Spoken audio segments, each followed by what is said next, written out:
For Samuel Koperwanen, living in the world's happiest country during the coronavirus pandemic isn't about short-term happiness. It's about the social safety net and other support systems his country has in place before trouble strikes. Koperwanen lives in Finland, which was named the happiest country in the world for the third year in a row on Friday according to the United Nations' latest World Happiness Report. Finland is followed by Denmark, Switzerland, Iceland and Norway. The report was released by the Sustainable Development Solutions Network for the United Nations on March 20, the UN's annual International Day of Happiness. Countries are ranked on 6 key variables that support well-being: income, freedom, trust, healthy life expectancy, social support and generosity. A big part of well-being is good quality public health care, said Koperwanen, a Helsinki contractor who's married with 3 children. Finnish people have a sense that in case of ailments and disabilities we will get treatment. We trust the quality and availability of it, he said, and our social security network is important. It helps us if we lose our job, get sick or our kids get sick. We will lose income, but we can get compensation, which helps us survive and adjust our daily consumption. And it's not just the healthcare, childcare, educational system and unemployment benefits that make for a good society, especially in an unsettling time as the coronavirus spreads across the globe. Local municipalities and churches are organizing help and aid for their members, Koperwanen said. There are also web-organized, peer-to-peer services like Napi Napori, where people can give and ask help from your neighborhood.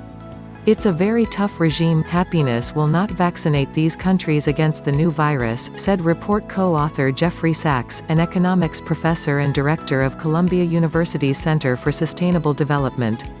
Nor are the health systems by themselves able to cope. The key measures in the coming weeks will be social distancing, self-isolation, quarantine, shelter in place, and other measures to shut down, deliberately and systematically, if well done, key parts of social and economic life, said Sachs. It's a very tough regime, hard to implement and follow, and one of high economic cost in the short term. It's all to avoid a mortality disaster, he said. I am sure that well-functioning governments will end up doing better because this epidemic requires strong and effective governments and implementation. In contrast, the situation in the United States, which ranks 18th on the World Happiness Report, is chaotic, he said. In this case it reflects low trust of government and low performance and expectations of government by the public. We are thoroughly unprepared. People thrive in high-trust societies. When a pandemic like the coronavirus attacks the health and income of a country's residents, the residents of a high-trust society quite naturally look for and find cooperative ways to work together to repair the damage and rebuild better lives, according to the report. This has led sometimes to surprising increases in happiness in the wake of what might otherwise seem to be unmitigated disasters. The most frequent explanation seems to be that people are pleasantly surprised by the willingness of their neighbors and their institutions to work in harness to help each other, the report continued. This delivers a heightened sense of belonging, and pride in what they have been able to achieve by way of mitigation. These gains are sometimes great enough to compensate for the material losses. Finnish history and civics teacher Ville Jatela agreed. Jatela doesn't think Finland's government is perfect, but the Tampere resident said he trusts the current administration to do its best during this crisis. Maybe in retrospect one can find some things that should have been done earlier or later or left undone, he said. But during a crisis like this, they have to operate with the information they have and they can't see the future. And not all developments can be estimated with 100% certainty. So I believe they will do their best and everything they can. Superpowers are not happy. Even without the impact of the coronavirus, none of the world's largest economies made it into the top 10 rankings. The United Kingdom came in 13th place, up from 15th place last year, while Germany stayed in 17th place for the second year in a row.